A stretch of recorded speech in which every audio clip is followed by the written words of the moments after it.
Call this quarterly meeting of the Texas Veterans Commission to order.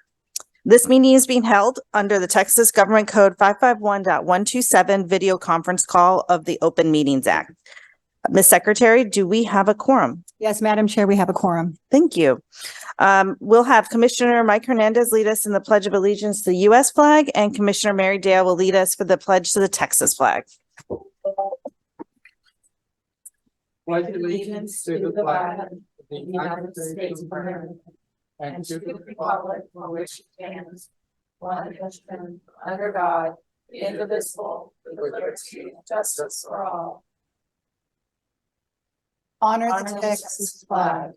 I pledge allegiance to the American, one state, under God, one and indivisible.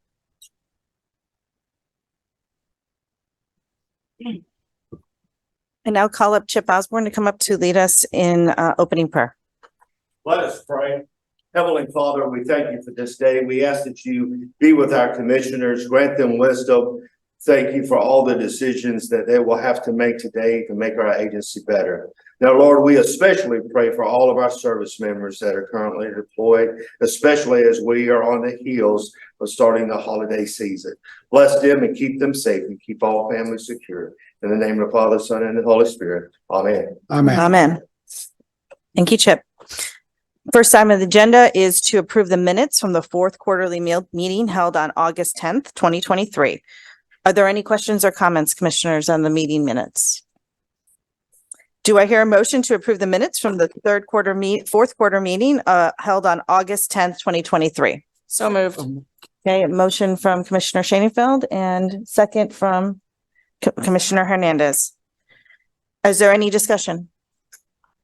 All those in favor, please say aye. Aye. Those opposed? Those opposed? Nay. Thank you, Kevin. I'll pause for a second to remember you're online. First, before we go into public comment, I just want to acknowledge we have today our Executive Secretary of the Veterans Land Board, Tony Dale, here with us today. So thank you for joining us. So the second item on the agenda is public comment. I open the floor to any members of the public who wishes to address the commission on matters under its purview. Please limit your comments to no more than 5 minutes. Please remember that this is the time for the commission to consider public comments. Any discussion or deliberation by the commission for matters not on the agenda must be limited to a proposal to place on subject on a later agenda or confined to statements of factual information or existing policy regarding the subject. So I have two forms of people who had asked to speak. First is Chuck Wright on the FVA chair nomination. Chuck, did you want to speak now or when we have that item on the agenda? Okay, you can speak now. And then if you want to come back up during the item on the agenda, you can do that as well. So. Good morning, commissioners. Good morning.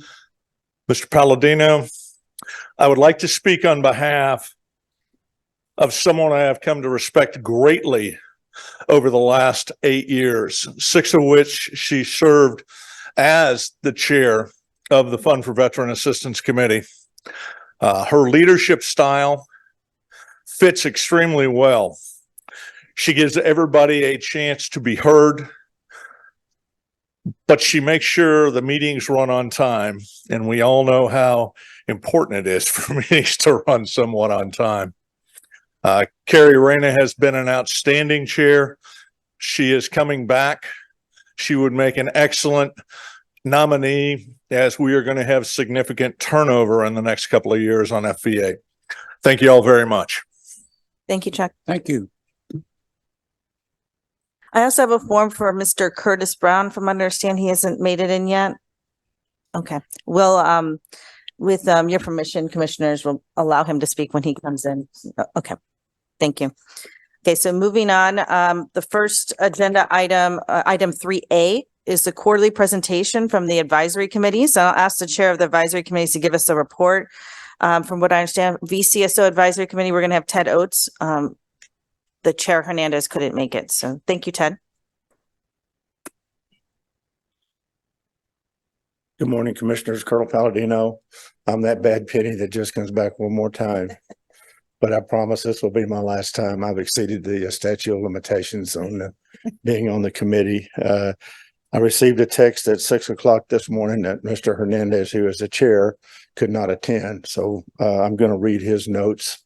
Good morning, Commissioners and Colonel Palladino. We had a great meeting with all stockholders yesterday. Previously, we had identified deficiencies with VCSOs on boarding and training. With the collaboration of all stakeholders, the TVC has developed new trainer positions and will revolutionize the support VCOs will be receiving in Texas. The committee also agreed that we would like more outreach to educate veteran service officers about TVC grant opportunities and possibly motivate them to pursue those venues. The future looks bright for those VCOs in Texas. I would like to add to that, I appreciate Colonel Palladino following through on the promise that he made to us in August that we would have these trainers in the districts, something that is long overdue.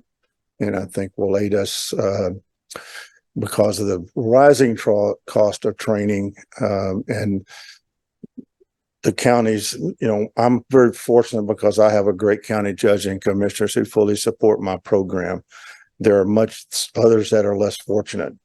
One county, large county in East Texas, just did away with the office. So there's veterans there that surrounding counties have to pick up. So again, I think we're not the step that we wanted, but it's much improved on what we had. And I think these people will add to the quality of service that we can provide to our veterans.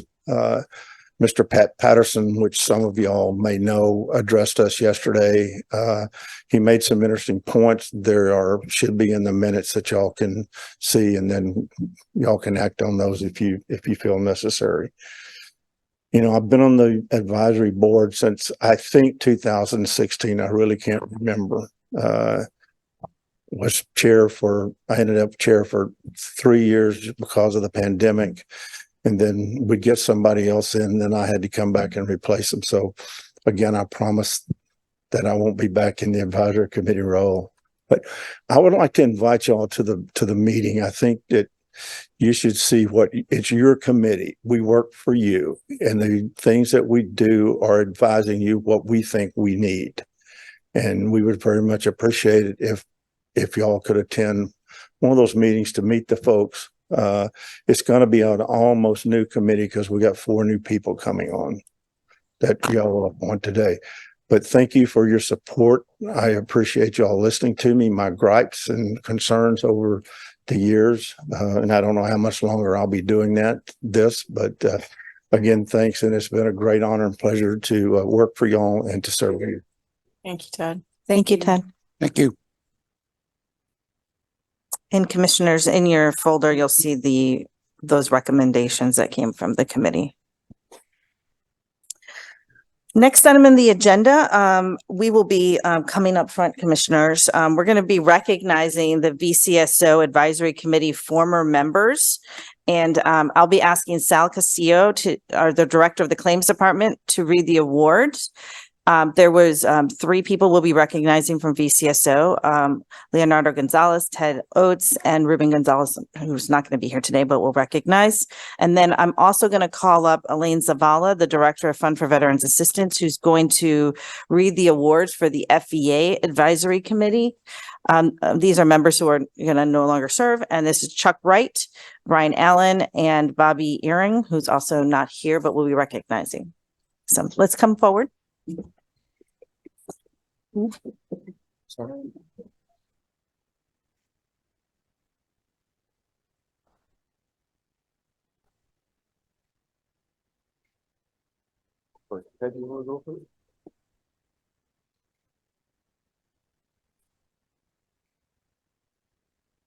All right. Mr. Ted Oates, Texas Veterans Commission certificate of recognition is presented to Mr. Ted Oates in recognition and appreciation for your outstanding service to the Texas Veterans Commission as a member of the Veteran County Service Officers Advisory Committee. Your exemplary service, leadership, dedication to duty, and professionalism have directly contributed to the success of this organization and has significantly improved the overall quality of life for all Texas veterans, their families, and survivors. Thank you, Ted. You want to come up here?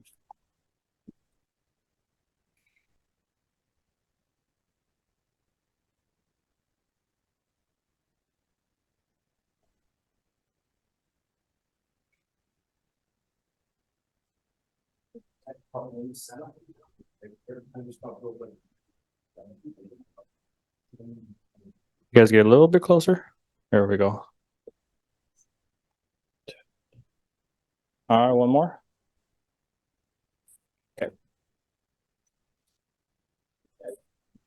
Thank you. All right, let's go good. So Texas Veterans Commission Certificate of Recognition is presented to Leo Gonzalez in recognition and appreciation for your outstanding service to the Texas Veterans Commission as a member of the Veteran County Service Officer Advisory Committee. Your exemplary service, leadership, dedication to duty, and professionalism have directly contributed to the success of this organization and has significantly improved the overall quality of life for all Texas veterans, their families, and survivors. Thank you, Leo, so much for being for us. Come on, guys.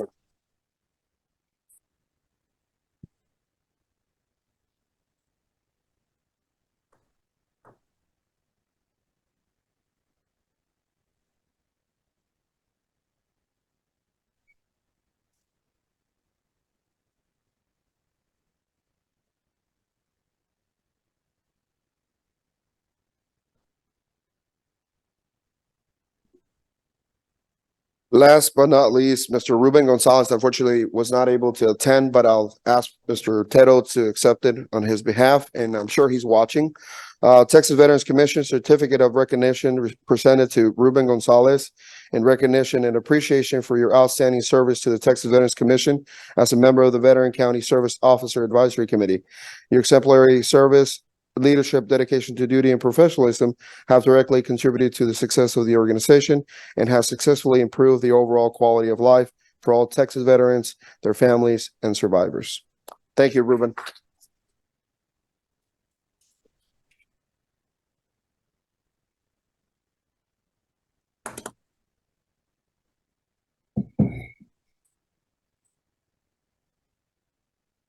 Good morning, Commissioners, staff, Mr. Palladino. My name is Elaine Zavala, for the record, Director of the Fund for Veterans Assistance, and it is my pleasure to present these certificates of recognition to outgoing committee members of the Fund for Veterans Assistance Program. So first, I'll bring up Brian Allen. In recognition and appreciation for your outstanding service to the Texas Veterans Commission as a member of the Fund for Veterans Assistance Advisory Committee, your exemplary service, leadership, dedication to duty, and professionalism have directly contributed to the success of this organization and has significantly improved the overall quality of life for all Texas veterans, their families, and survivors. Thank you so much.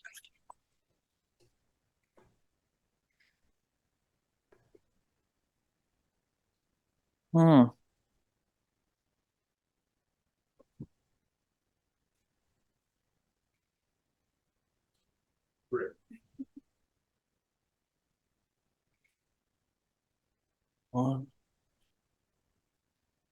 right.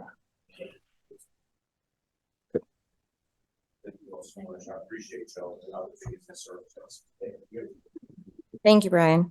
And next is Charles or Chuck Wright. In recognition and appreciation for your outstanding service to the Texas Veterans Commission as a member of the Fund for Veterans Assistance Advisory Committee.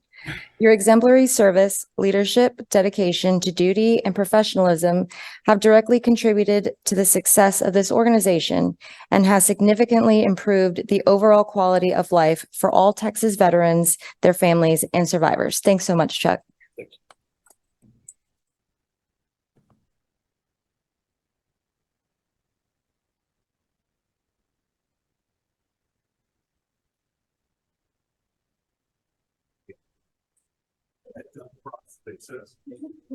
Except for five.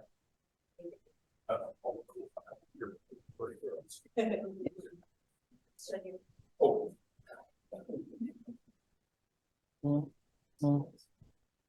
Okay.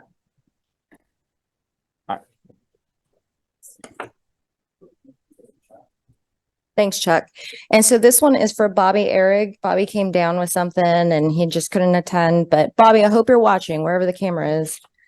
In recognition and appreciation for your outstanding service to the Texas Veterans Commission as a member of the Fund for Veterans Assistance Advisory Committee, your exemplary service, leadership, dedication to duty, and professionalism have directly contributed to the success of this organization and has significantly improved the overall quality of life for all Texas veterans, their families, and survivors.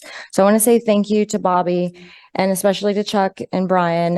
As y'all know, I was in FVA before coming back, and so it's a pleasure to work with all of you. And I want to bring up Carrie Reyna to the podium. She is our chair of the Fund for Veterans Assistance. So thank you.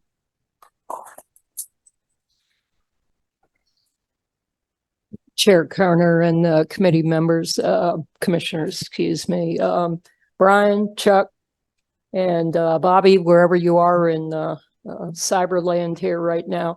I thank you very much. Chuck was my assistant and vice chairman the whole time. And as you well know, towards the end, he did stand in for me and did very, very well. So I thank you, Chuck, very much. Brian, an honor to serve with you, beside you. And gentlemen, I wish you well and thank you for what you did for Texas veterans. All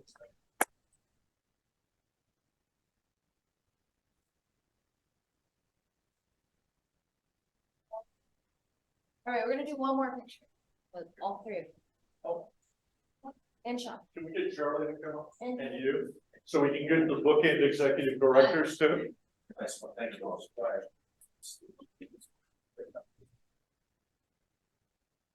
You go all over here.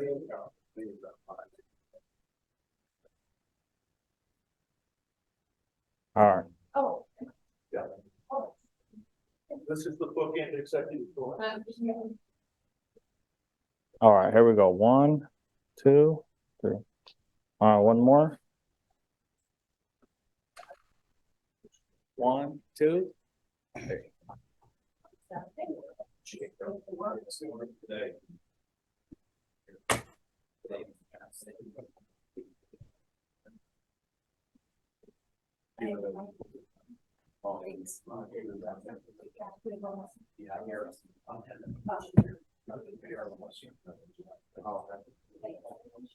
Hold on one second.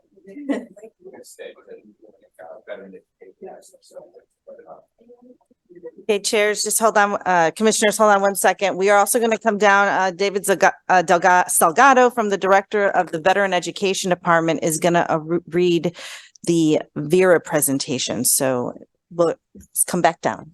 One more sets of pictures, guys. One more sets of pictures. I'd like to bring up the representatives from Texas State, Melissa Hyatt, the Associate Registrar, Dr. Catherine Selber, and Associate Vice President Gary Ray, please.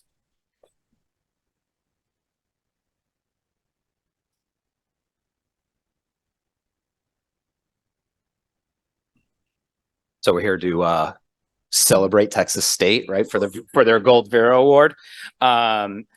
This award is authorized by the Texas legislature to recognize institutions of higher education for excellence in providing education and related services to student veterans and military connected students.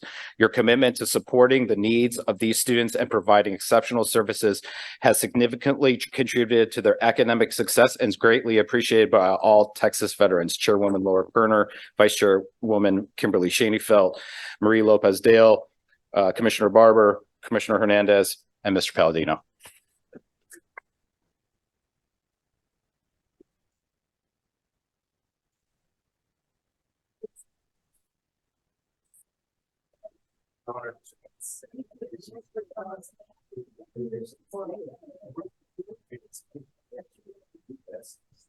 Guys, gotta get the picture.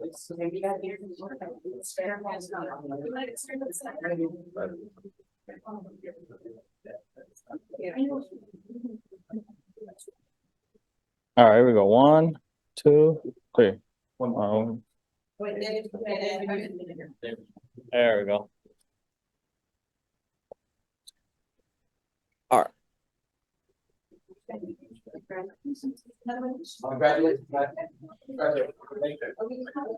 Congratulations. We're good.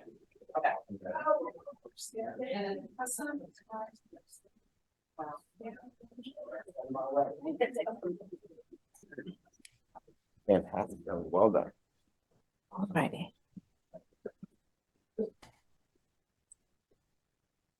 Next on the agenda is agenda item 4A, which includes the agency program and division updates. And I'll call upon each division director, deputy executive director, and the executive director to provide an update to the commission. First, we'll have the program operations division director, Charlie Cato, who's going to be presenting in his operations department. Good morning, Chair Kerner, Commissioners, Mr. Palladino. For the record, I'm Charlie Cato. I'm the Program Director or Division Director for Program Operations. With my report today, I'd first like to take just a quick moment and express my appreciation to all the advisory committee members that we just recognized, because I've had the privilege to work with both sets of them from the FVA timeframe and with the County Veteran Service Officers, and the service they give is great. So my personal thanks to all of you that were recognized. On the operations side, just a kind of big picture operations, we began our annual operations planning about the June timeframe when the first session of the legislature finished up and gave us our budgets. Those operations plans from the departments were due to myself, Chip, and Sean DeBay in August timeframe, where we went over what they plan to do with their budgets, their people, their travel plans, their training plans, and basically in a review of their mission. We've gone through all of those now. We've briefed them to Mr. Palladino, and we are set for FY24. We'll start the process all over again next summer to update those for the second year of the biennium in FY25. And they are available on our SharePoint for anybody to see.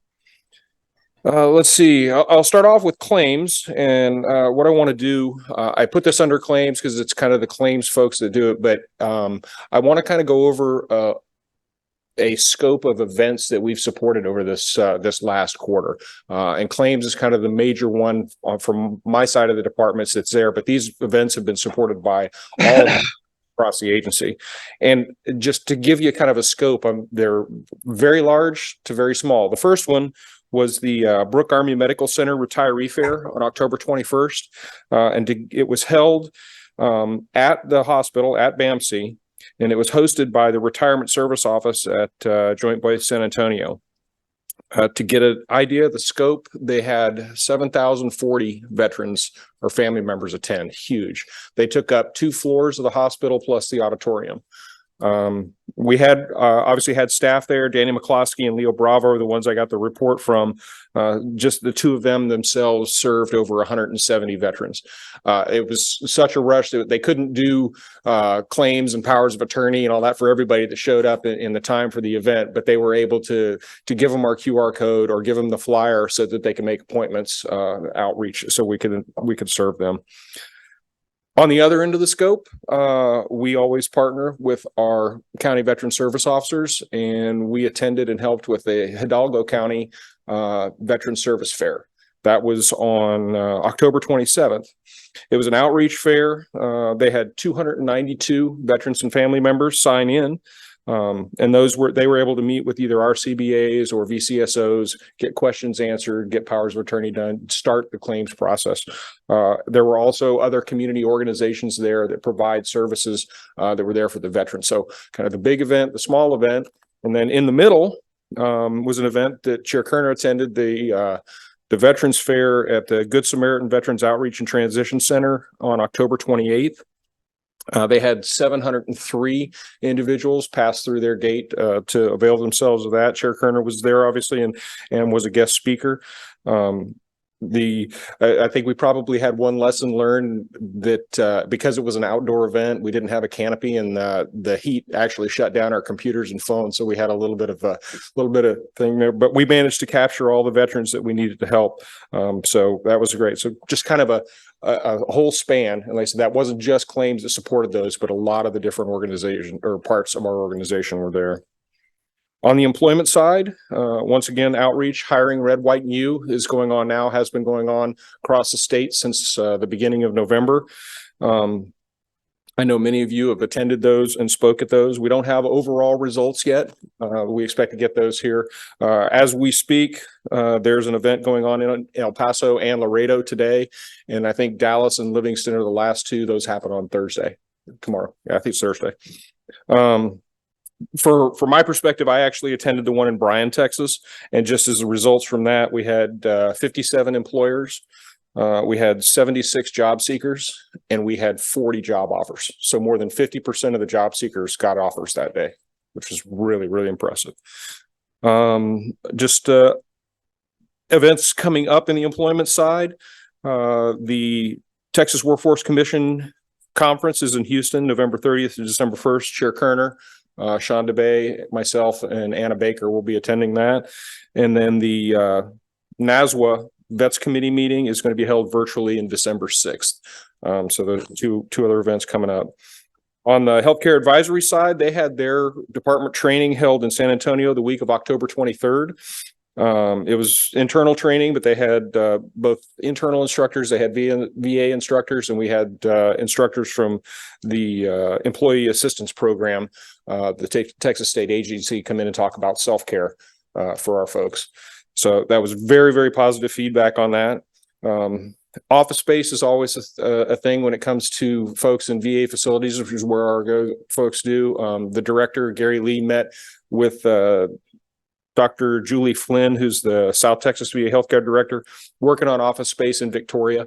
It's not resolved yet, but it's very, very positive. But just it's the ongoing thing of trying to make sure that we've got space for our folks in the right place. So if there aren't any questions on that, I'd like to go ahead and call up David Salgado one more time. He wants to give a wrap up on the education side. Thank you, John. Thank you. Thank you. Good morning again. For the record, my name is David Salgado, the Veterans Education Director. So I've been asked to give a quick update on the presentations for the Vera Award. We just had one.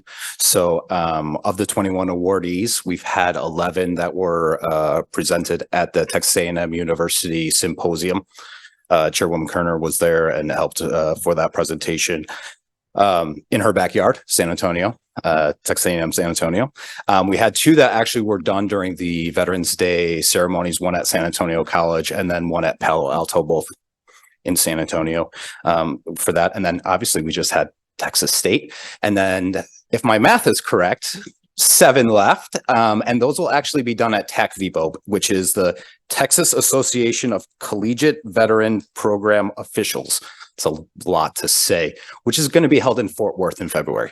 So the last of those 7 will be presented at that time. I also want to let you know that the Vera Awards are open for this year. They opened November 1st. They were posted on our website. They also, social media was sent out. We sent out an email. This is a really, really busy time of the year for the school. So we usually don't really see any Vera applications come in until about after the year, just because the holidays, they shut down, things of that nature. The general workload that those institutions have. It goes until April 1st. April 1st, it does shut down, and then that's when we have the Vera Awards. We've already had a couple of schools reach out inquiring on it that weren't on this year's Vera Awards, so I'm super excited for next year. Hopefully we get a couple more, right? Grow it slowly but surely off of that. So barring any questions, that's all I have. Thank you, David. Any questions, commissioners? Just one comment. Yes, please. ma'am. Please make sure I know about the details on the February event. I'd love to represent. Yes, ma'am. I will make sure that I pass it up my chain. Thank you. Yes, ma'am. Thank you. Next, I'll call up the Resource Management Division Director, Chip Osborne.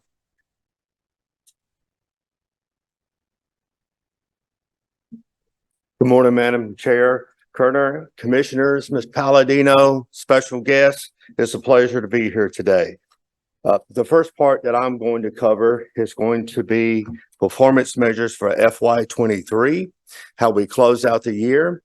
And then I'm going to talk briefly about FY24. I gave you some information on it. And then I'll be followed by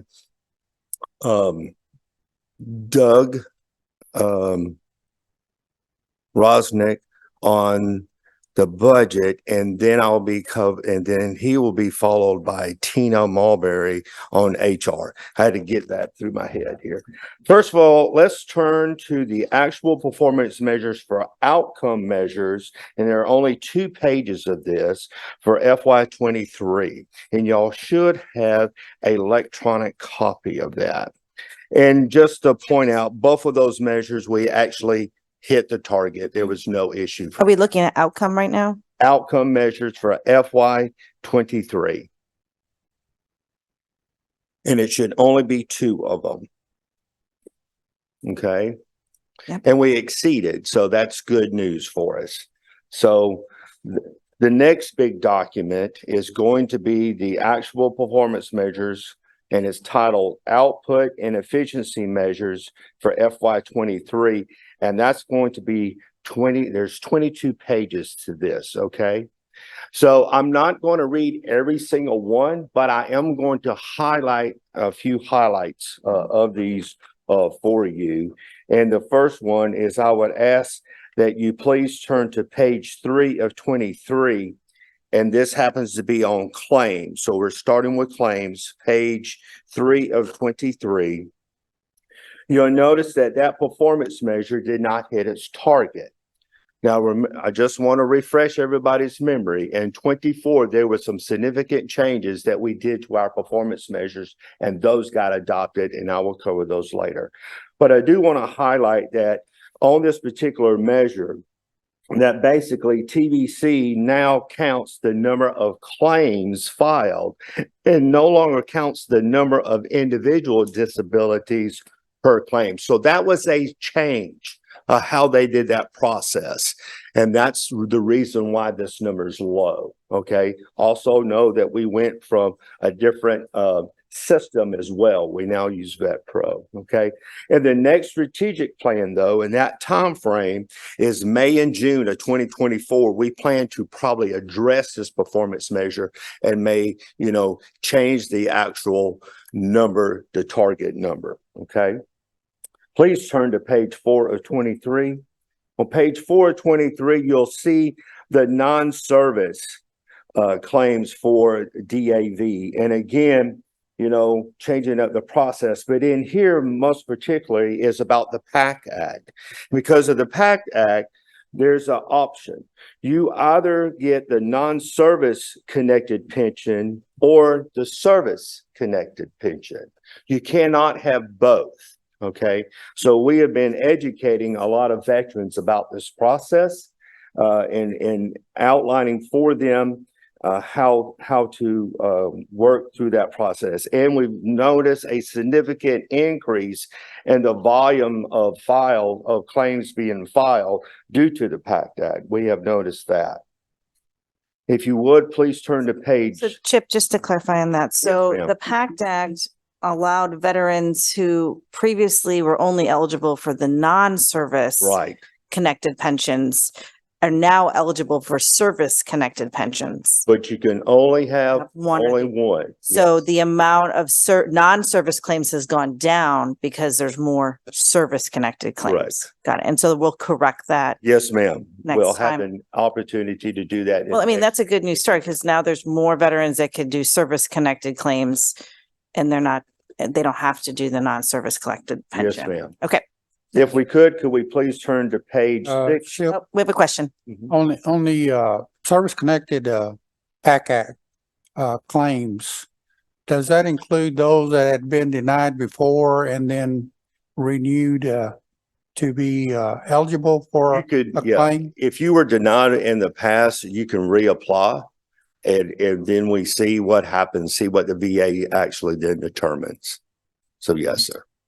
And that also included non-service connected You can reapply at any time. anytime? Yes, anytime you're denied. Like there have been times that I've been denied as well, but then I've waited a couple of years and then the team had me reapply again.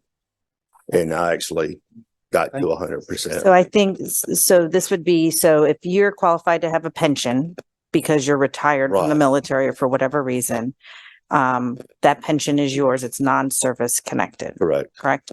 And then if you get a disability claim and you get disability pension, it reduces your non-service and you have your service connected in one and then your non-service in the other. Correct. But now what you're saying is we're getting less people applying for non-service connected pensions because they're applying for service connected. Yeah, the PAC Act will open up a whole lot of different conditions now for folks, which is awesome. Okay. So if we'll now turn to page 6 of 22. And on page 6 of 22, I just want to highlight that on the appeals, even though we did exceed the target, this measure will be going away, and it has gone away for 2024. I just wanted to point that out. And then if we turn to page 7 of 22, that in this measure with the number of, files by the strike force team, the target, we plan to adjust this target in the next strategic plan. Because now a lot of our folks are actually helping with fully developed packets, or they're helping with boards. And then if we could turn to page 10 of 22, that on this particular measure for our fully developed, this measure, even though we did exceed the target, it is slated to go away as well. It will be deleted. Then if you would turn to page 13 of 22,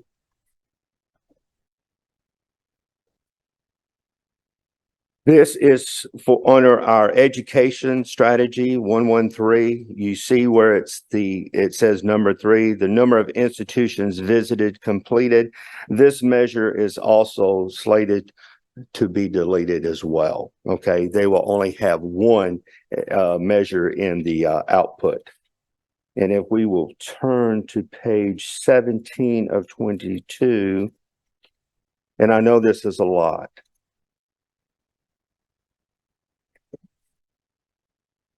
This is the number of veterans served by the VA. You notice that we hit 92.18%. I just want to point out that the grant program is not on the same cycle as our fiscal year for the state. Hence is why these numbers, even though we're very close, all we needed to be was at 95. But, we don't have that last quarter of all of the data because of how we do our grant cycle. And you'll notice that throughout. So on page 20 of 22, you'll see our next measure. Again, that's the number of vets served by our veteran treatment court. Now it was at 70.45%. Again, it's the same reason for the rest of those measures. So subject to your questions, that's the FY23 performance measures that is in ABES that we submitted. Okay. Thank you. Commissioners, any questions? Kevin, do you have any questions? Yeah, I believe you're on mute. No, thank you. Now, the next document, y'all have been waiting for this, and I am happy to say that a lot of our measures got changed, got updated, and I'm just tickled pink. We still have some more work to do. The first document I want to talk to you about is the outcome, and it's called, the title is Objective Outcome Definition Report. It's pages 1 of 13. This is how it actually looks like in ABES whenever I go to get into the system.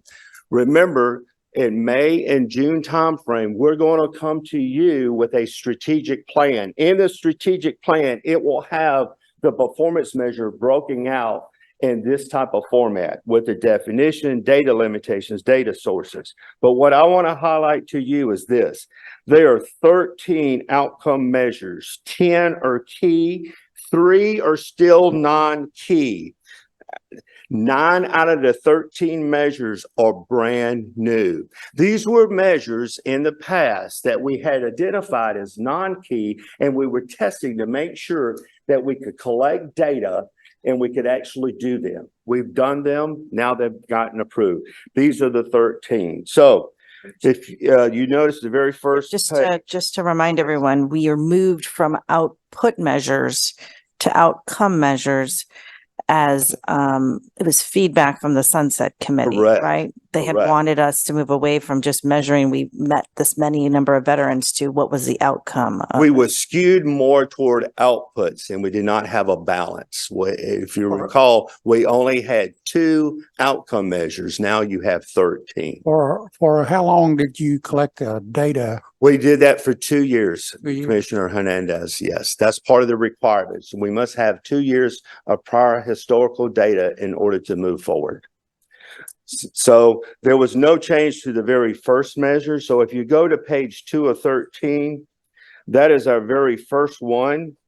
And I just wanted to highlight that we have that for you. And that's what I did through this whole document is I highlighted for you where it would say new or if it by chance happened to say non-key. So if you go to page 4 of 13, that is a non-key, but it's also new.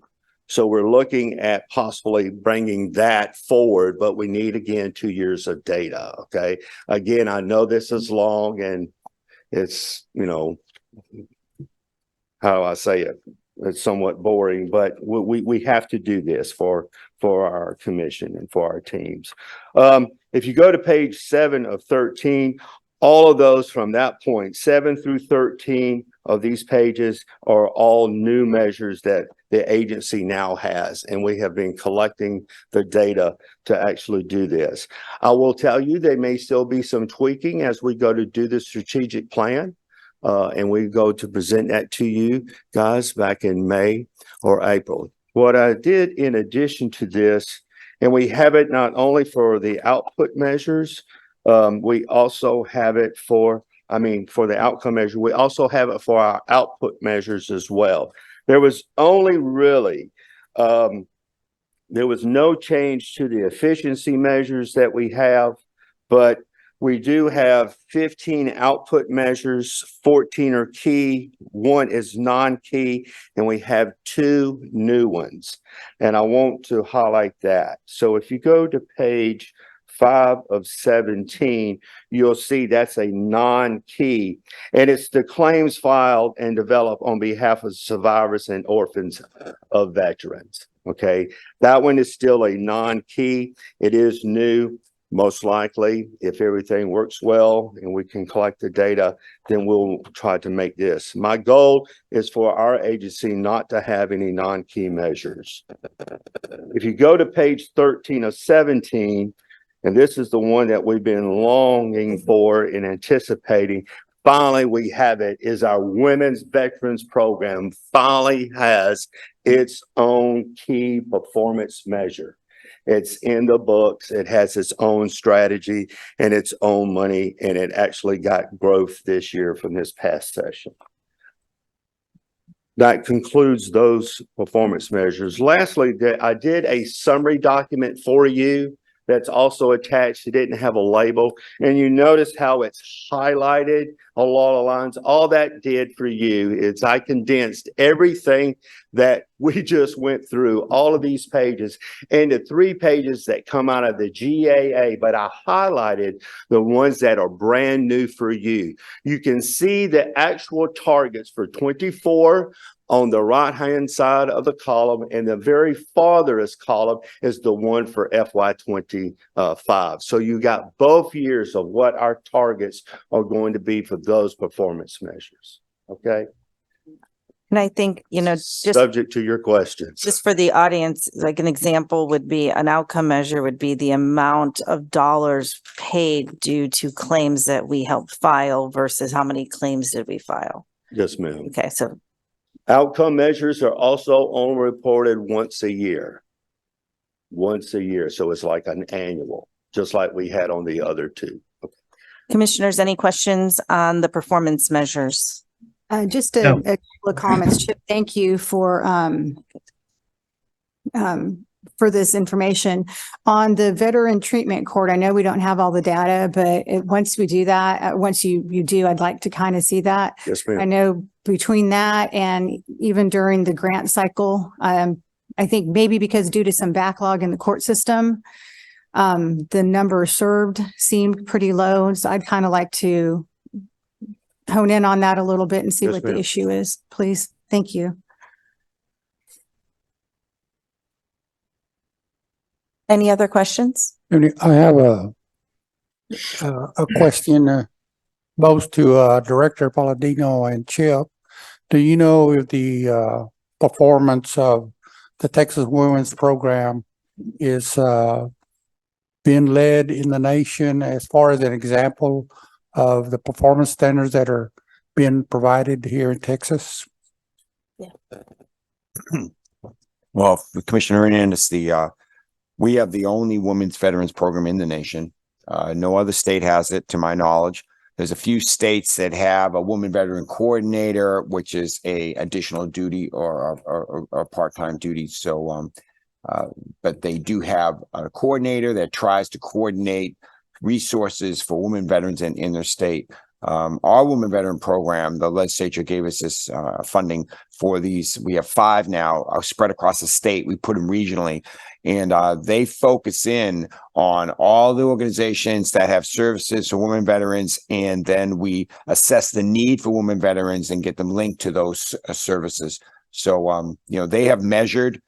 It was a non-key before. Now it's a key over how many services they provide women veterans, so that, you know, we'll be able to track that, you know, more efficiently. And now we spread them out across the state. So there is someone in El Paso, Dallas, San Antonio, Houston, and then covering Central Texas. Thank you. Yes, sir. And just to add on, Dr. Crystal Matthews does a phenomenal job of keeping the executive team abreast of the various outlets that she does. She has an enormous amount of meetings with individual veterans and veterans groups peppered throughout the state. And again, as Mr. Palladino stated, you know, this last legislative session that we just got out of, they gave us additional resources. So that now allows Crystal to cover north, south, east, and west, and then her as the head of that entity. So we're grateful to have the growth within our women's program. And matter of fact, we have the most women veteran in the nation in Texas, and we're super proud of that. Thank you. And I'd also like to address Commissioner Dale's question on the veteran treatment courts, and we'll get that more specific data. We'll get it through our veteran mental health program, through our Justice Involved Veterans program. We work with the veteran treatment courts, but part of that data, the data is how many successfully completed the program. So it does not include the number of veterans that are in the program. Right. And so a lot of these veterans that go through the program, you know, they're a year, or sometimes they're a year and a half programs. Right. And so therefore they're tracking how many graduate, and they all don't graduate. But we'll get that data so we can track that. And, yes, you know, we might even start, you know, asking the veteran treatment courts, how many are in their programs, you know, versus how many graduate. Thank you. Yeah, Yes. To that point, though, I recall when Judge Roche was here advocating for the Collin County Veterans Program. Commissioner Dale, you bring up a good point that entered a question in my mind. It seemed like there was a backlog of cases. So where do we make the call that they've entered into the program? They have to I would imagine they have to appear in front of the court in order to be entered into the program. And so there's probably also some outside of that definition. Am I right there? Or is that not where we make that definition? You know, what is that backlog? Tom? But they have to be referred. First, the DA has to refer them into the program, and then it be accepted by the judge. And then once they're in it, they go through all the fundamentals, the rehab, they have probation officers, they have mentors, they get support from the VA, support from us. And then, you know, there's lots of pieces. Each one is slightly different in the length and components of their of their program. So you do have the backlog of being referred in by the DA. And, you know, so they only take so many in at one time, and then their capacity is, is only so big. And then, of course, you have the graduation on the other end. And what this performance measure is tracking is the graduation at the end. So we can gather the data though, even though it's Correct. not a performance measure. We can still gather the data over how many are pending in the program and how many are in the program. Commissioner Barber, do you have any questions? No, ma'am. Ma'am, I'll be followed by Doug Rosnick.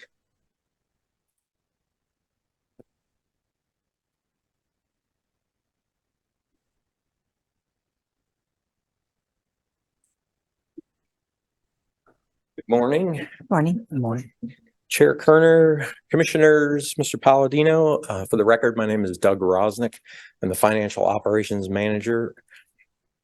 And today we'll be going over the fourth quarter summary for the year ended August 31st, 2023. You should have in front of you two printouts. One's going to be 13 pages, which is and a graphic presentation, which is 5 pages. So we're going to look at the one that's 13. We're only going to look at the summary. The rest was provided for information for you guys. Had you want to look at that on your own time, certainly could answer any questions that you have. So what we have on the agency summary at the top is our expense summary. And as you can see, this is broken out into a budget and an actual category.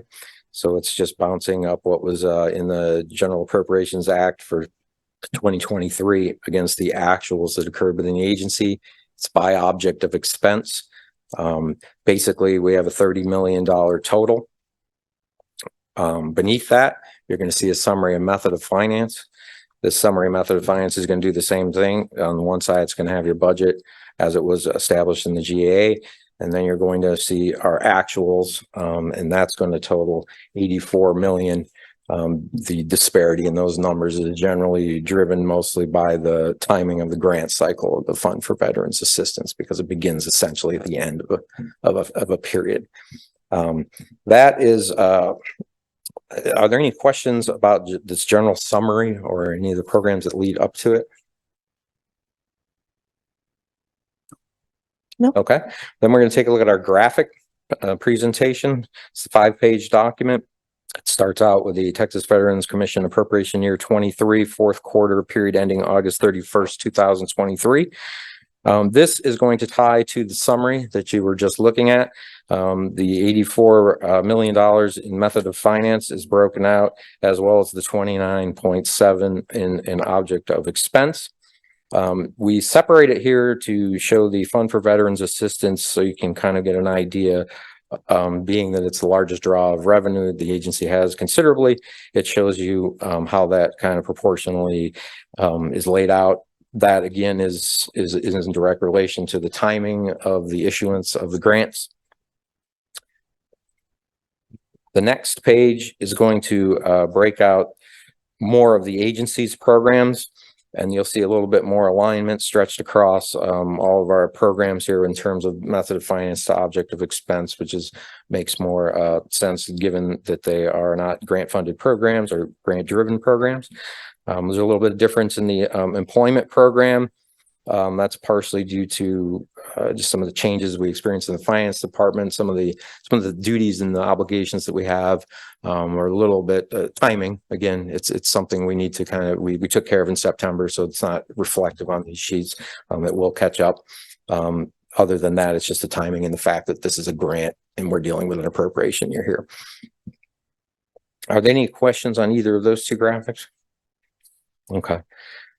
The next graphic, page 3, would be the state grant program expenditures to method of finance. Again, this will hone in on the Fund for Veterans Assistance at a more detailed level. It'll show you kind of the breakout of the grant programs, some of which you were just discussing, the Veterans Treatment Court, Housing for Texas Heroes, our general assistance grants, and how those are kind of broken out. Again, the low expenditures, again, are the timing issue. The fourth page is a pie chart that lets you better see the method of finance for the entire agency. Basically, this illustrates quite well that the Fund for Veterans Assistance is 54% of that. Second would be our general revenue at 18%, our federal funds at 15, and then a few rider transfers, interagency contracts making up the rest of that. And this again ties to the total 84 million that was reported on the summary agency sheet. Questions on this? Are those numbers biannual or annual? These are annual. The last page is the breakout of the Fund for Veterans Assistance, our revenue estimation for fiscal year 24. I did make some adjustments. This is generally a running total that is broken by the years that we established the grant. I had to make some adjustments off of the last meeting just due to accuracy to put this in a proper perspective for you. I have added the dog pilot program, which was established through general revenue, which is not the Fund 368 that drives most of the revenues that FEA sees. And basically what we have is a change, you can see from last meeting to this meeting and where it puts us. We're looking at roughly 36 million estimated in revenues, and we have 35 estimated in what we're planning, which is looking at an RFA of about 30 million. We have the contingency of 3 million in there, you can see. And then the rest is just our annual estimated operating expenditures, which is just based off historical information from the prior year. On this one, I have held back on our UBs. We generally put them in here for you to see. Given the departure of our CFO and kind of timing, we need a little bit of additional time to kind of talk to the comptroller and make sure. I don't want to present anything that I'm not 100% sure on. So we certainly have that. There is funding there. You will see it next time. It'll be quite clear. So this is a positive report, in my opinion. Shows you're covering what you need to do, and we'll just probably be adding on to that. And then when you all make your decision on the grants later on, you might have more money to work with. That concludes my slides and what I've gone over. If there are any questions, I can answer them now. Thank you, Doug. Any questions? No question. Thank you. All right, thank you. I believe, is Tina up next? Thank you.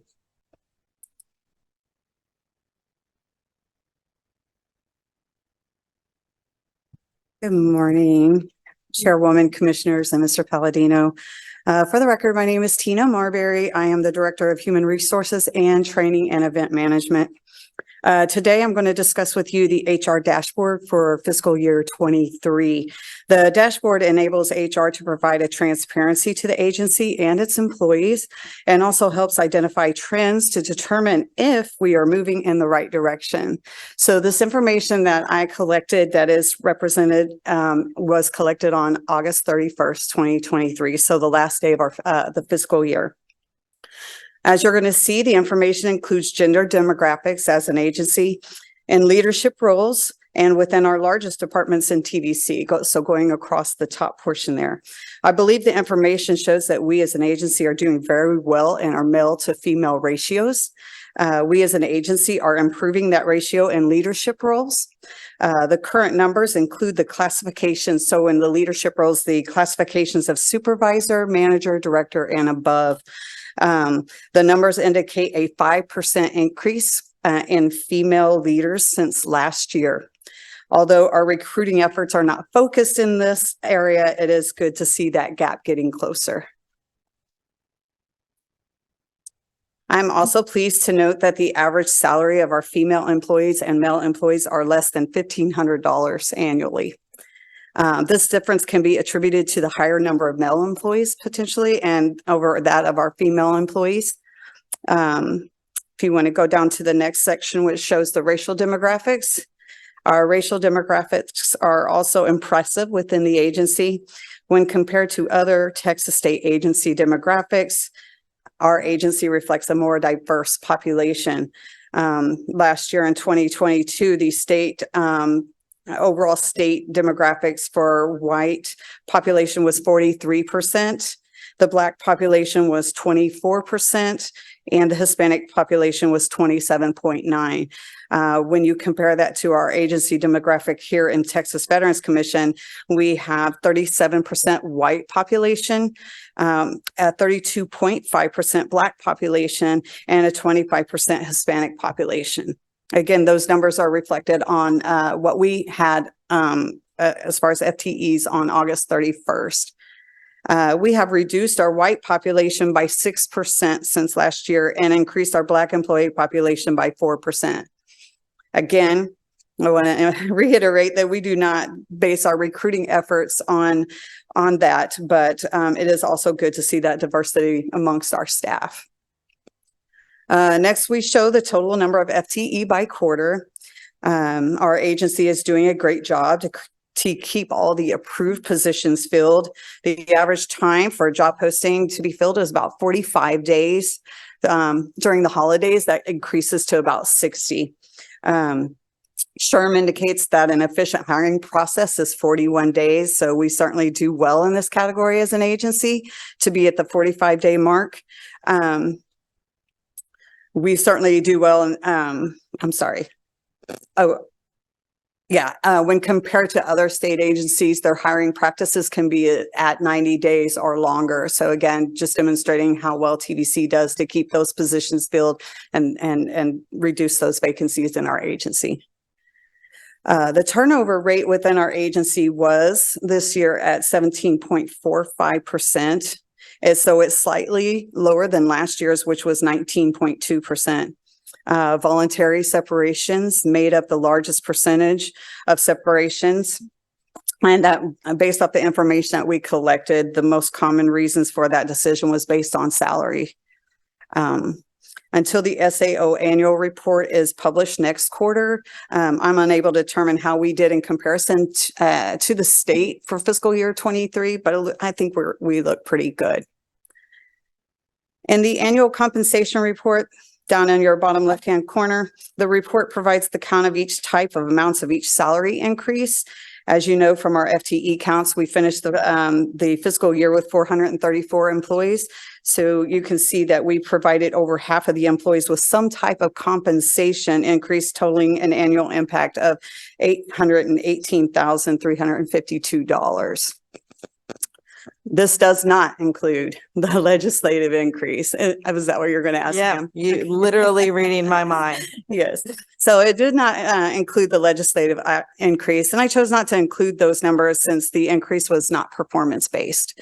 TVC is doing good and continues to do a great job in recognizing their employees and ensuring their work is recognized through promotions, increased salaries, and merits.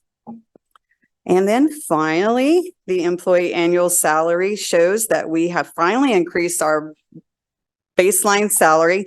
We no longer have that 30 to 40,000 category has been removed. The largest amount of employees that are paid in this bracket is the 40,800 to 49,999. But it's important to note that that first number, that 40,800, is actually a part-time employee, and it only affects one employee. From that person, it jumps up to 45,000, and that is their baseline salary for all employees and for this agency. The highest average salary, we are certainly moving obviously in the right direction. And with the 5% pay increase, we are going to see that number grow even more in fiscal year 25 when that comes around. So pending your questions, that's all I have, ma'am. Thank you, Tina. Any questions, commissioners? No. Okay. Okay. Thank you so much. Thank you. Tina. And Chip, is that everything for your area? Yes, ma'am. Okay. Thank you. Next will be the Deputy Executive Director, Sean DeBay. Good morning, Chairwoman, Commissioners, Mr. Palladino, and guests. For the record, Sean DeBay, the Deputy Executive Director. I have a few updates for you. You have to put up with me for 2 more agenda items, so I promise I will not be up here for too long. First, the information technology, IT. We have a new IT cybersecurity analyst, Abraham Atwell, who's here.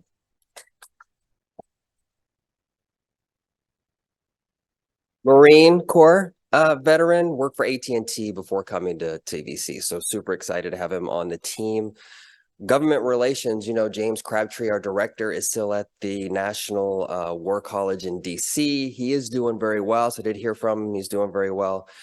Still scheduled to be back in June of next year. But Gary Medina doing an exceptional job, holding it down with a shop of one. He's been working on the TCCVS, the Texas Coordinating Council for Veteran Services. I believe I mentioned that to you on the last meeting.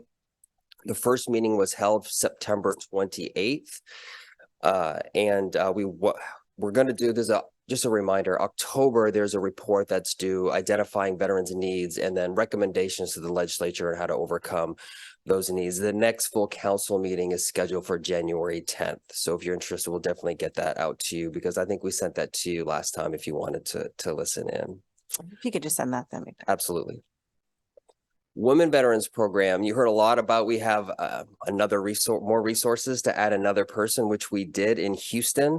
We have a Women Veterans Coordinator. She started October 16th. Her name is Dr. Ramona Todd. She served as a cryptologic technician in the Navy. She has a doctorate in jurisprudence and also volunteers for many organizations, veteran organizations in the Houston area. So excited to see her start with us in Houston. That allows Dr. Crystal Matthews, who is in Houston, to take more of a state view, as Chip had mentioned earlier. Dr. Matthews could not make it today, but in your folder, you should have a list of all of the things that they've been up to, which is a lot. So that should be in your folder with all of those. And another new person to introduce. Many of you have been working with her already. Some have attended events with her. Angela Woolner, I think a whole 2 months with us now. She has a bachelor's degree in broadcast journalism from the University of Montana. She's been a TV news anchor and reporter for nearly 13 years, worked for the Kern County Sheriff's Office, most recently also with the Texas Workforce Commission as their press officer. We're very happy to steal her away from them. And we don't waste any time either. So unless you have questions for me, I'm going to bring her right up to give you what's going on in the communications and outreach. Any questions? No. Thank you, Right. Sean. Thank you. Angela? Thank you, Sean. Well, good morning. It's great to meet a couple of you in person. For the record, I am Angela Wellner, the Director of Communications and Outreach. And yes, I've been here for about 2.5 months, so an old timer now. Great to see all of you here today. I'm thrilled to have joined the Texas Veterans Commission to share all of the excellent benefits and services that we provide to veterans. And I've been really, truly impressed by all of you and all of the staff here for your dedicated service and purpose and mission. Now I'm going to report on some of these primary outreach events that we've had from the previous quarter. We all have been very busy. It's been great. Thank you all for participating in the Fund for Veterans Assistance tour of Texas through September and into October. The events, of course, highlighted the importance of the funds that we award and how they provide direct services to veterans who need those resources. These events were a great success this year. We, first of all, of course, had the largest amount to ever with 36 million. So that was exciting to see. And the media covered many of these events, either in person or, of course, providing coverage post-event. The governor's office, too, for the first time ever, sent out a press release for each one of these events. So that was an excellent amplification of our efforts. Thank you all again for a great job on the tour. I'm already excited for next year. Then we had the 6th annual Texas Veterans Service Fair and open house at St. Philip's College in San Antonio, where, of course, Chairwoman Kerner spoke, and that was a successful outreach event as well. The following week, we were scheduled to have a co-hosted event with the Veterans Land Board in Bexar County. Unfortunately, that did have to be canceled due to inclement weather. We're discussing rescheduling sometime most likely in April. We also have been, of course, honoring institutions of higher education with the Veteran Education Excellence Recognition Awards, or VERA. We presented awards to half the schools while we were at the symposium in San Antonio, as well as separately to Palo Alto College and San Antonio College last week. And of course, we just awarded one today. So we'll be looking forward to awarding the rest of those soon. And of course, we're still doing this for the rest of this week, the Hiring Red, White, and You events. Thank you to those of you who have attended them and promoted them. We, of course, recently had Chair Kerner at the November 2nd Alamo event. We had Vice Chair Schoenfeld at the Plano event, as well as, of course, Executive Director Palladino, Commissioner Hernandez in Abilene, and, of course, Sean DeBay we had up in Deep East Texas. And then finally, we just passed by Veterans Day, and we had all 5 of you out at events on November 9th. So that was really excellent to see all of you out there. Commissioner Dale gave the keynote speech for the City of Austin Veterans Day luncheon. I'm not great at estimating crowd size, but I'd say at least 200 folks there. So that was a great event to have you speak at. We also have we had, of course, Commissioner Barber. He was at the Tunnel to Towers Foundation in Houston, where they opened up a hotel that they renovated for homeless veterans. So a great event to attend, as well as the Houston Veterans Day parade was canceled, but the ceremony was still held.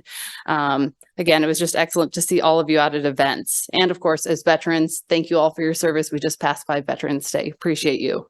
All right, now let's look to the future. We're going to continue to work with, of course, our friends and partners, the Veterans Land Board, and we will be planning upcoming events this November 17th. In fact, our executive director and Commissioner Dale will be attending the West Texas State Veterans Cemetery groundbreaking ceremony. So we'll be looking forward to seeing that.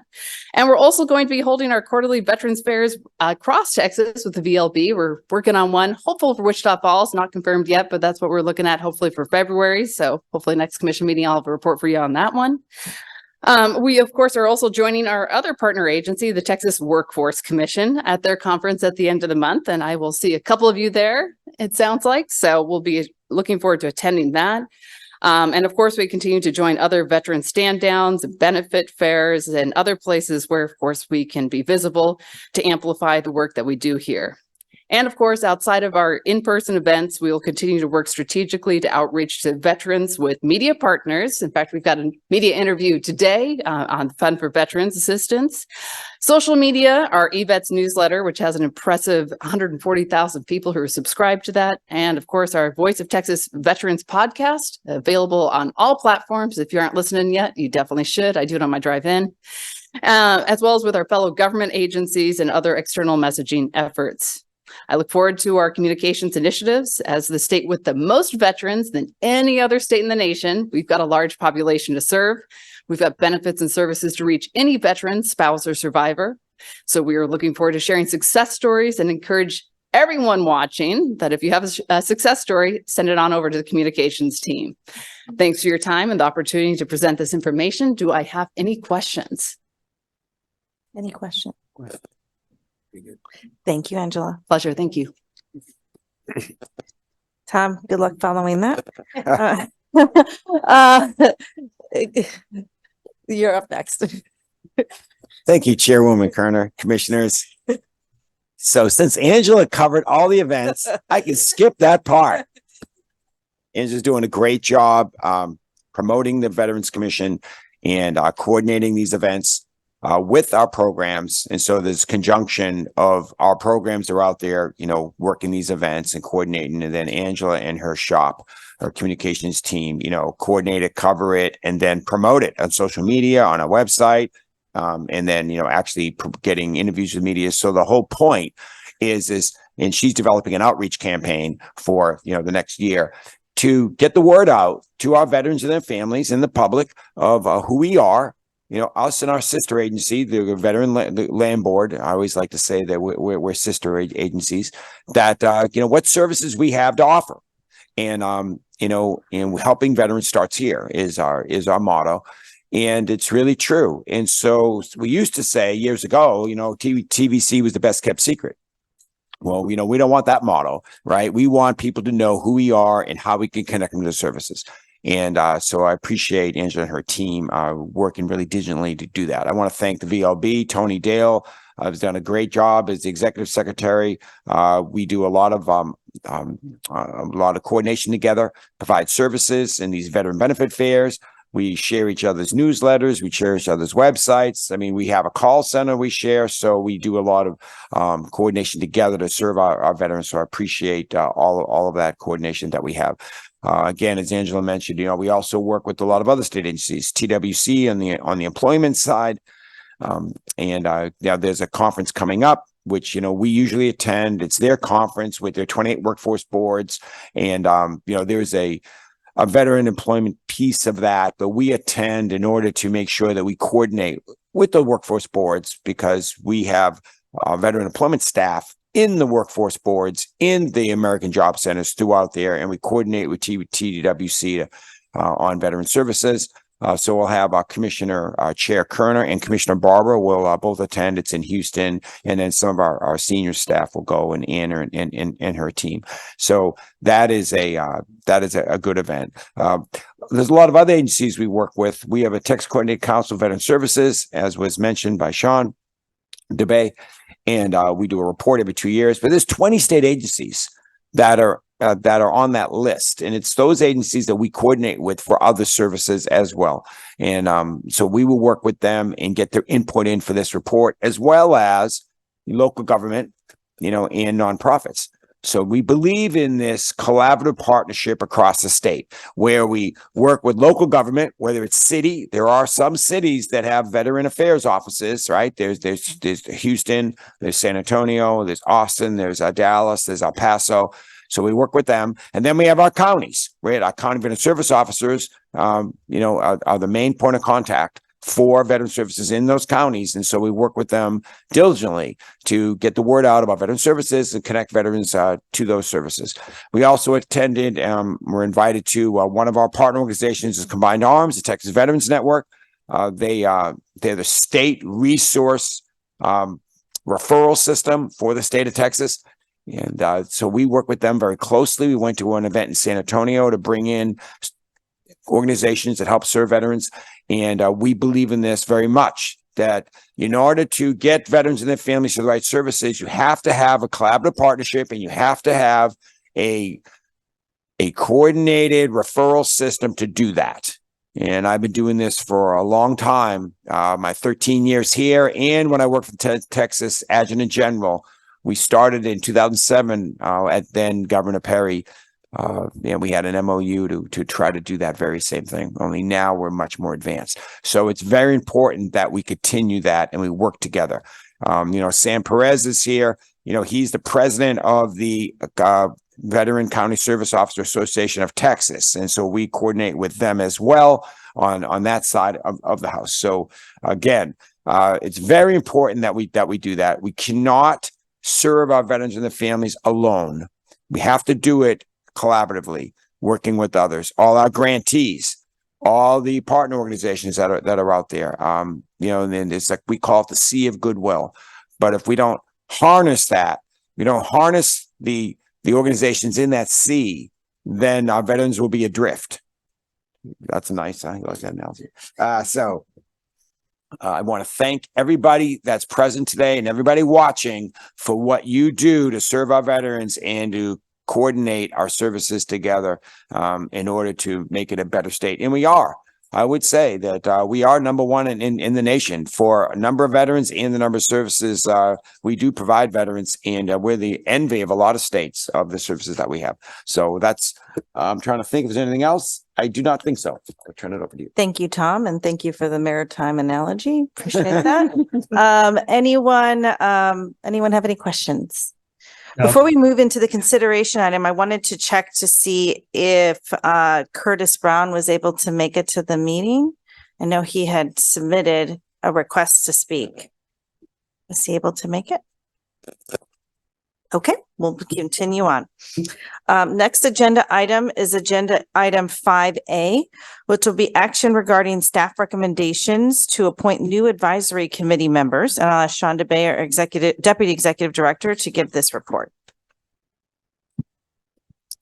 Okay, good morning, Chairwoman, Commissioners, Mr. Palladino, and guests. For the record, Sean DeBay, Deputy Executive Director. Before I get into our recommendations, I do want to thank, I'll echo Charlie from earlier. I want to thank all of the committee members who volunteer to come together to work on issues and provide recommendations to the commission. So we really appreciate all of the hard work that they do. In your folder, you should have first is our recommendation. There should also be a separate folder with supporting information. That supporting information should have the Fund for Veterans Assistance ranking form, the Veteran County Service Officer ranking form, and then a current list of all of the members as it stands right now.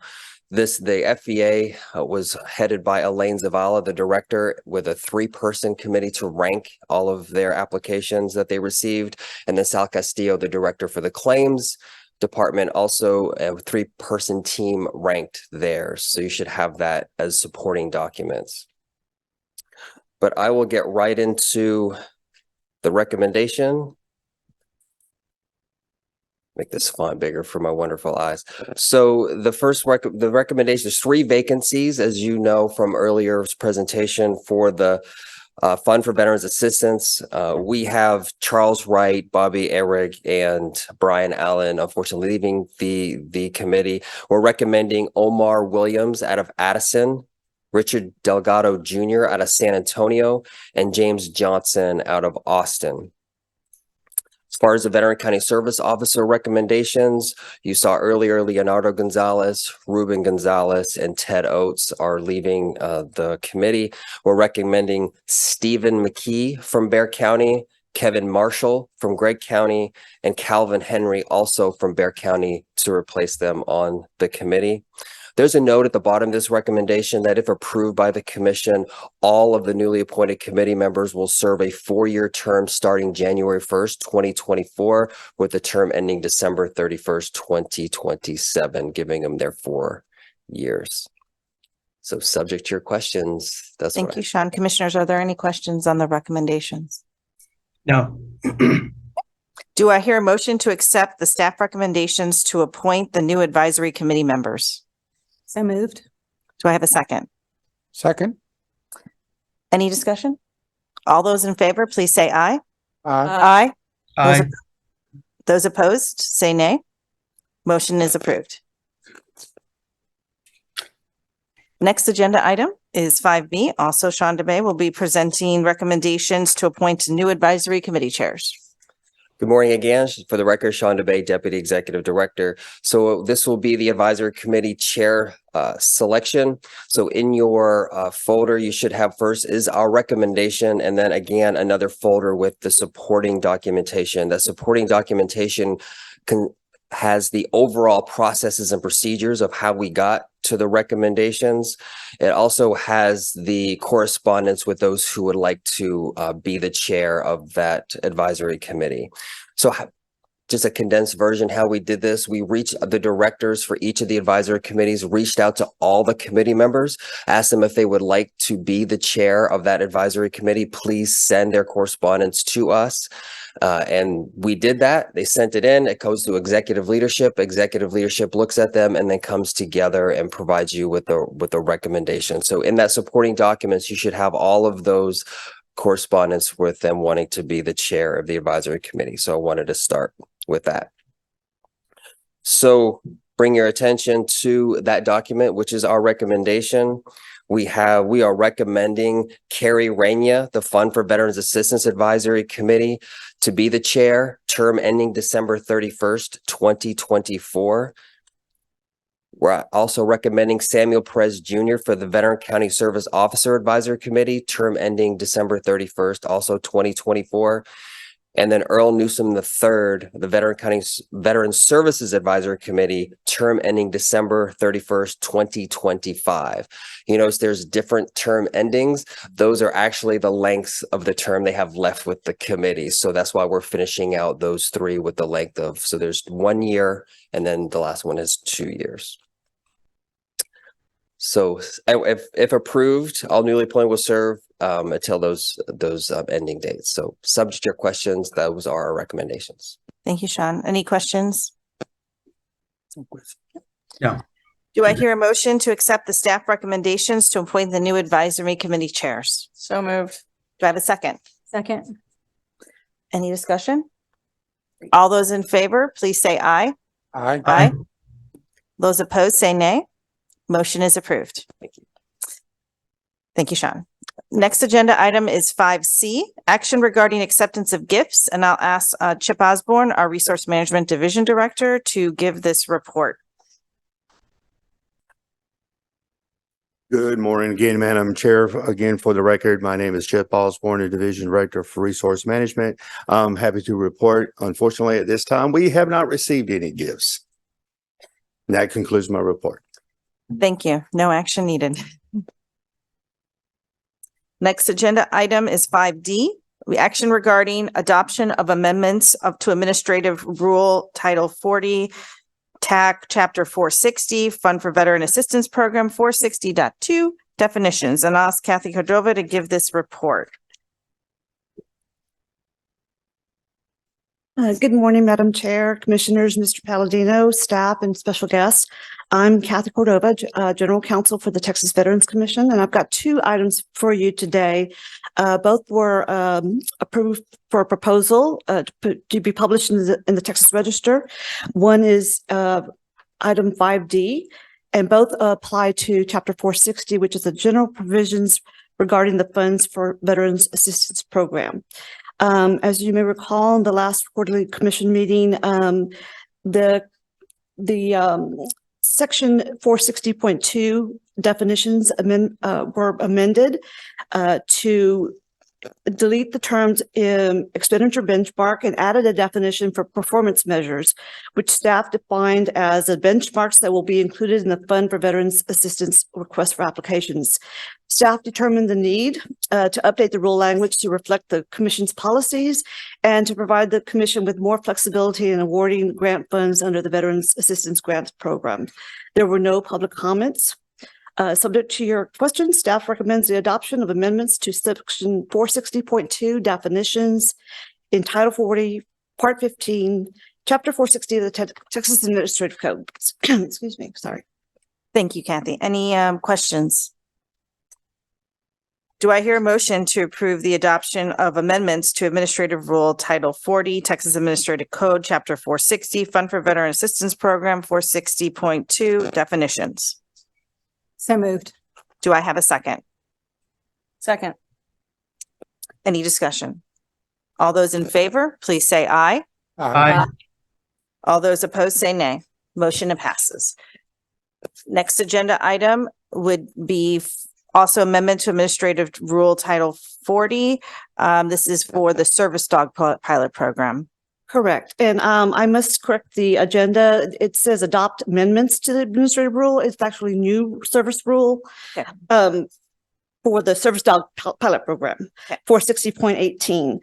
And it was added under House Bill 2951, which allows the Commission to establish a pilot program for veterans to assist in mitigating the symptoms of military service-related post-traumatic stress disorder, traumatic brain injury, or military sexual trauma through the provision of a service dog. And the pilot program concludes, and this section expires in September 2027. And a special commission meeting on July 13th, the commissioners voted on this new rule for publication in the Texas Register. It was published, and there was one comment from K9 for Warriors, which is in your packet. K9 for Warriors was in favor of the rule as proposed. Subject to your questions, the staff recommends approval of the adoption of new section 460.18. Thank you. Any questions? Okay. Do I hear a motion to approve the adoption of Administrative Rule Title 40, Texas Administrative Code, Chapter 460, Fund for Veteran Assistance Program 460.18, Service Dog Pilot Program? So moved. Do I have a second? Second. Any discussion? All those in favor, please say aye. Aye. Those opposed, say nay. Motion is approved. Okay, and I think I did see that was the last of our consideration items. Before we move on to the next sections, I think I saw Mr. Brown show up. So commissioners, without any objection, I'd like to be able to open up public comment again to allow Mr. Brown to speak. So I'm reopening up for public comment. Please keep your items to 5 minutes, and we will not be able to discuss this unless it's a member of the agenda item. So.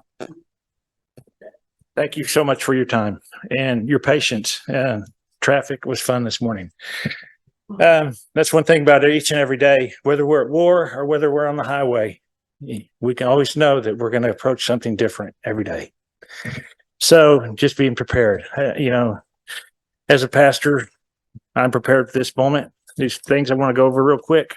I'm with Frontline Forces Foundation, and as a pastor's position, I would say the enemy's done everything he could to try to destroy Frontline Forces Commission, our foundation, to get on its feet. But now we're getting on our feet and we're getting momentum. And personally, myself, I have experience as a veteran. I was paralyzed for 5 years. My neck is totally titanium. My lumbar spine is totally titanium. I recently had to learn, just 4 months ago, I had 2 strokes. They had to repair my neck again. It broke again.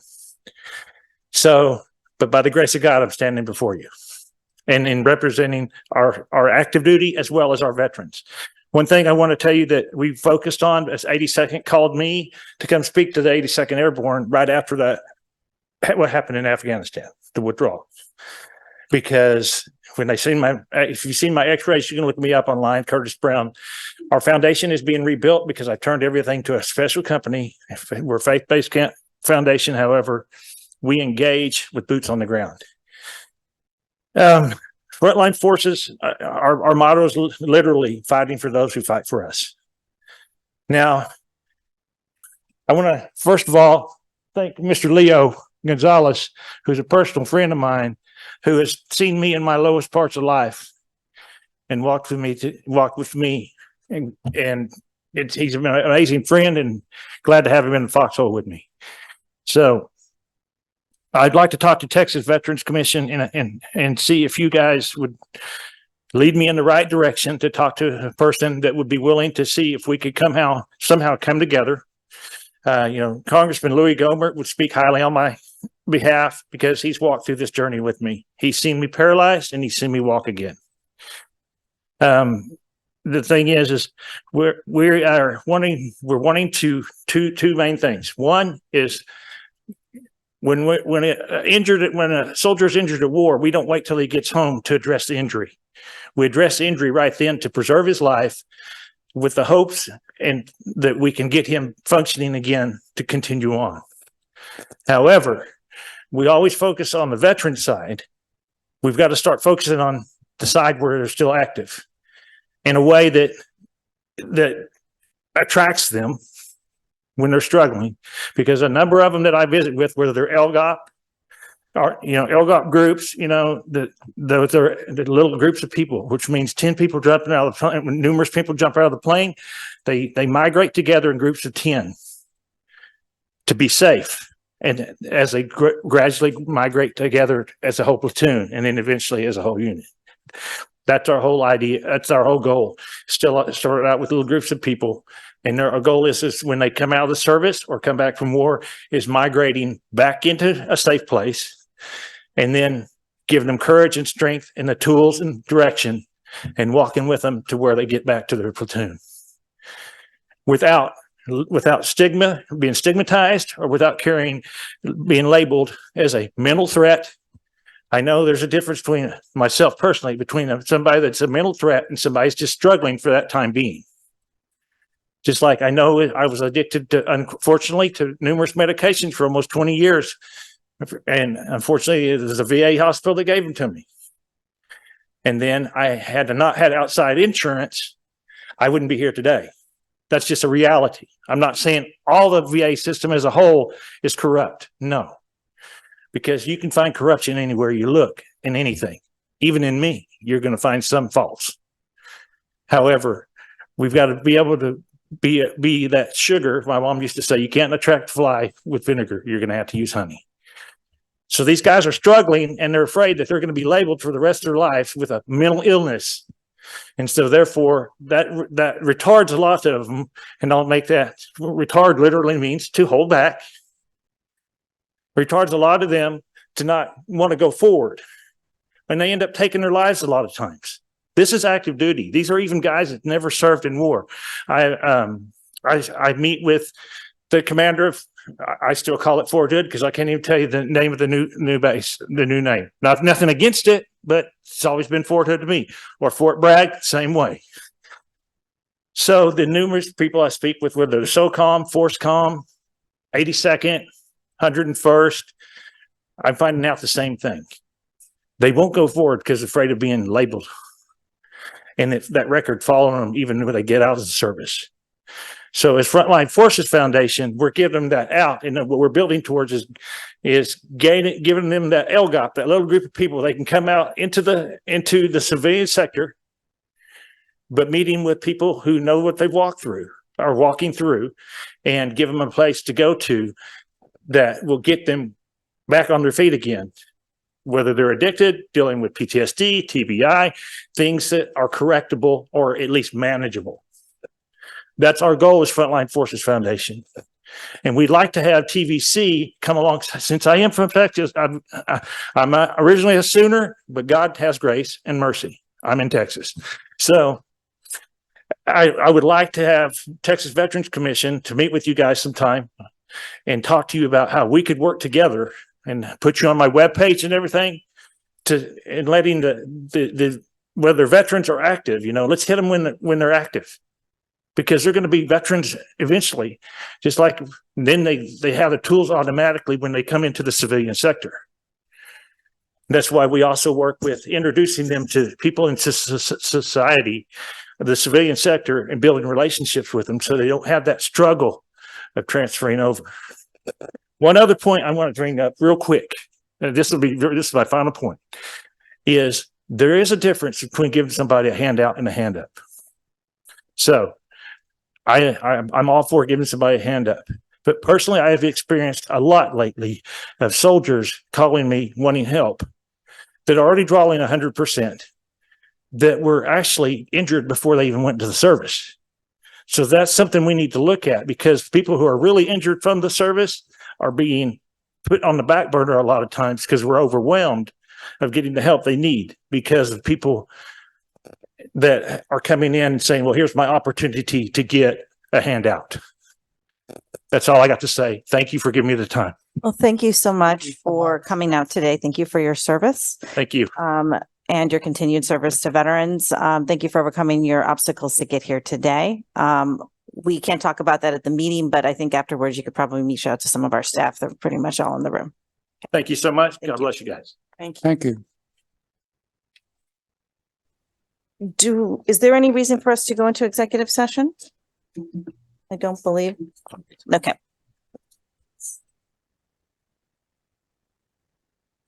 Okay, our next agenda item is to discuss when our next meeting is. I believe the dates have been sent out to all the commissioners. We are looking for our next meeting to be February 13th at 9 a.m. Potentially a location to be determined because we may be able to use the new building. Commissioners, are we all good with that date? February 13th. Yes, February 13th. Okay. So our next meeting is scheduled for February 13th, location to be determined, but it will be in Austin and it will be at 9 a.m.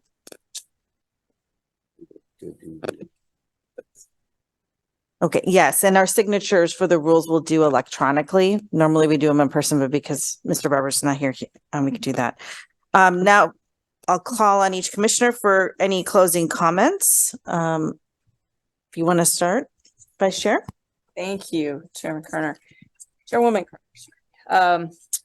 Goodness, the theme as I listened to all the presentations today, I absolutely love how this organization is in constant pursuit of excellence, without exceptions. I listened to the Red, White, and U results and the hiring that comes out, the job offers that come out of that. And of course, it sounds like a couple of folks just, find a venue, get some employers, tell some veterans searching for jobs about it, and magic happens. That's not at all what happens. There is so much work. There's so much work done to prepare those veterans so that they will get those job offers. There's so much work done to make sure that those employers understand what they're getting, the asset they'll be getting when they hire that veteran. There's just so much work.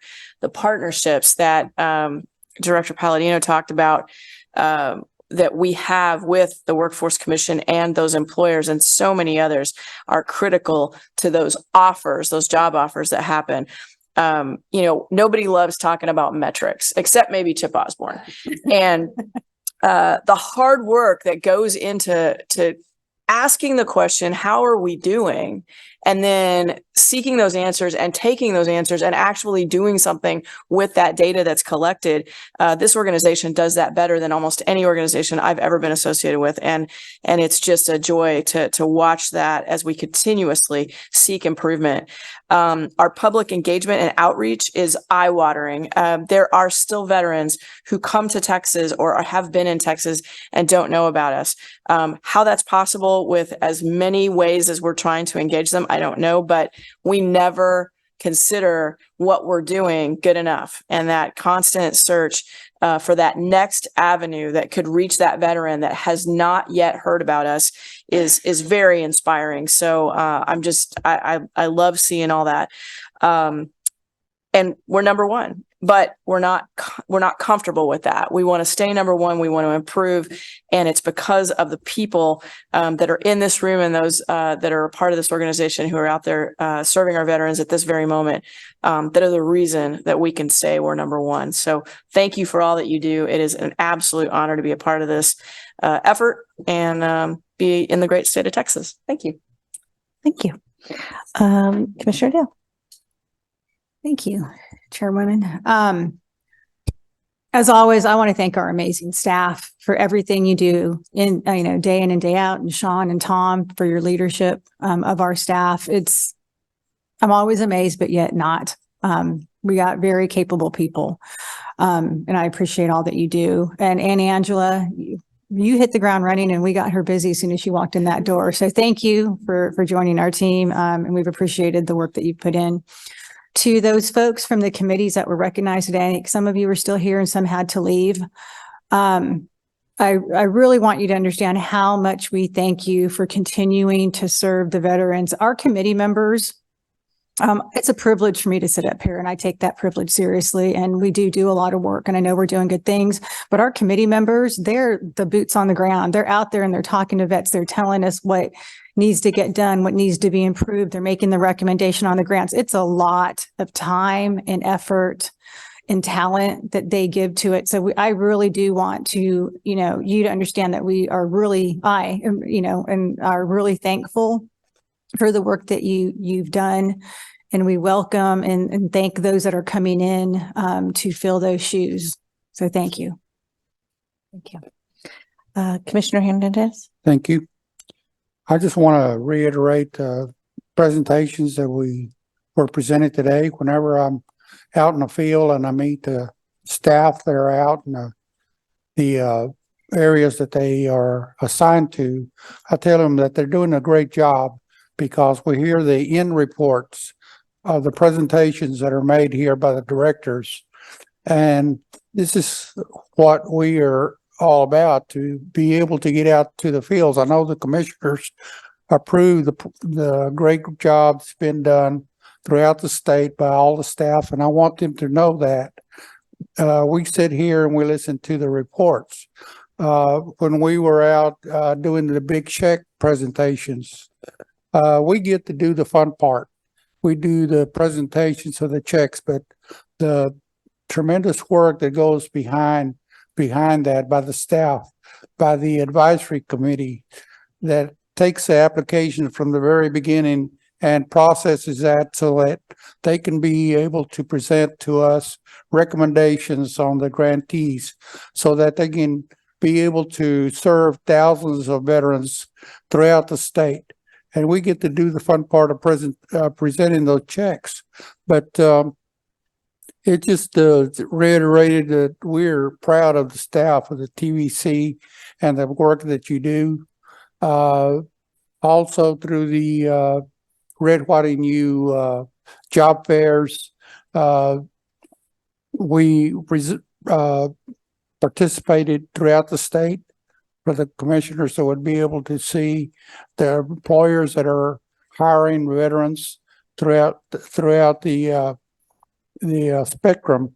And I just wanted to thank the staff and those that prepare our scripts and our presentations, our travel agendas, and so on, that we may be able to do the job and to be able to present in front of you the work that you do. And we thank you. Thank you. Commissioner Barber? Yes, thank you. I'll be brief. Can everybody hear me? Yes. Okay, good. Then I'm not going to be brief, but just kidding. Thank you all. I've never seen in all the years that I've been here, the participation, the community engagement that went on over the last month. So, and that will bear fruit. Trust me, it really will. So congratulations to everybody who got out there. It was impressive to see. And again, it's an honor to serve. I had the opportunity to attend a ribbon cutting of 160 room homeless center in Tomball, Texas, north of the city. And their goal, and the CEO of that organization said, if I wouldn't stay there, a veteran wouldn't stay there. And it is one of the finest facilities I've ever seen. It's incredible. And their goal is to end homelessness, veteran homelessness. So I was in awe of all of the hard work that went into that. And again, a happy belated Veterans Day. Thank you to those committee members. It is an incredible task that they take on every month. Chuck, thank you for your service. It's been an honor to serve with you. And again, it's an honor to be here. And I wish everybody a safe and happy holiday. Thank you, Kevin. Tom, did you want to have any comments? One thing. Yes, Madam Chair. Commissioners, thank you for your service. You were very busy this past month. It was just like Commissioner Barber said. It was quite amazing, and our staff.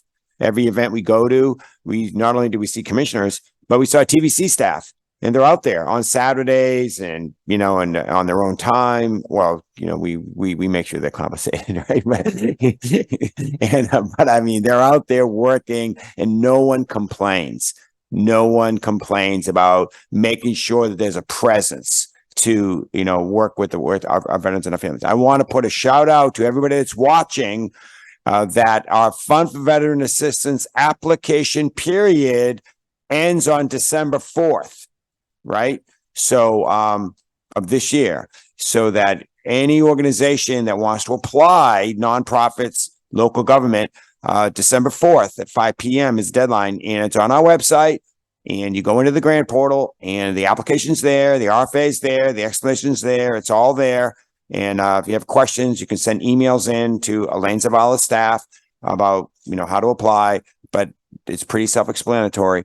But still, point is that whoever's watching, get the word out so that the organizations will apply by the deadline. Because, we want to make sure that organizations receive that funding. So thank you all for what you do. I really appreciate it. And as Commissioner Barber said, have a happy holiday. Thank you, Tom. I'll just add some short remarks before we close up. I just want to say, of course, thank you to everyone. Happy Veterans Day. And I appreciate everybody who comes out to want to speak at our commission meetings. I know it takes a lot sometimes to get through the Austin traffic, so I do appreciate that. I had an opportunity to attend multiple events over the last month, and I appreciate everyone who has supported that. Some of them were unplanned speeches, and I appreciate everyone who jumps through to make that happen. I do want to acknowledge kind of unsung heroes that are not out there at these events, but I want to thank the IT department, and thank you for everything that you do to keep everything running. I know we don't see you all the time because you're back there making things. You're like a duck with like smooth over water, and their little feet are moving all below the water. Making sure everything keeps running for us no matter what's going on. So really appreciate all that hard work that you did, one, to make our commission meetings run smoothly, and then every day at the office. So just wanted to point that out. I also want to thank staff here for indulging me. I had, when we do outreach and events, a lot of times we go out and we go to where the veterans are. We're at the fairs, we're out and about. I had the opportunity to bring some Girl Scouts to our headquarters. So my daughter's Girl Scout troop was able to come to the Veterans to TVC headquarters here in Austin. We don't normally have visitors, so I'm sure it was quite a ruckus. But I really appreciate everybody who supported that. We were able to teach young children about what veterans are, what Veterans Day is, and they get to come and see us in action. And they also really enjoyed, well, they were able to watch me give my Veterans Day message being recorded, but then they also got to record for themselves, all these future YouTubers, like of their Veterans Day message, which, you know, everything we can do to, at all ages, get the message out, because you never know who's the person who's going to say, hey, we went and saw the Veterans Commission, when they mention it to somebody. So I do think it is one of our most important jobs is outreach and making sure everyone knows that we are here and what we do, because we are amazing. And I want to make sure people know where to come to. So thank you for everyone's work in that. Also, happy holidays. I think I will probably take a nap sometime before the next meeting, but thank you so much for everything you do every day. Anyone else have anything, or else we can adjourn? Do I hear a motion to adjourn? And a second? Second. All those in favor, please say aye. Aye. Aye. Motion is approved. The meeting is now adjourned. Excellent.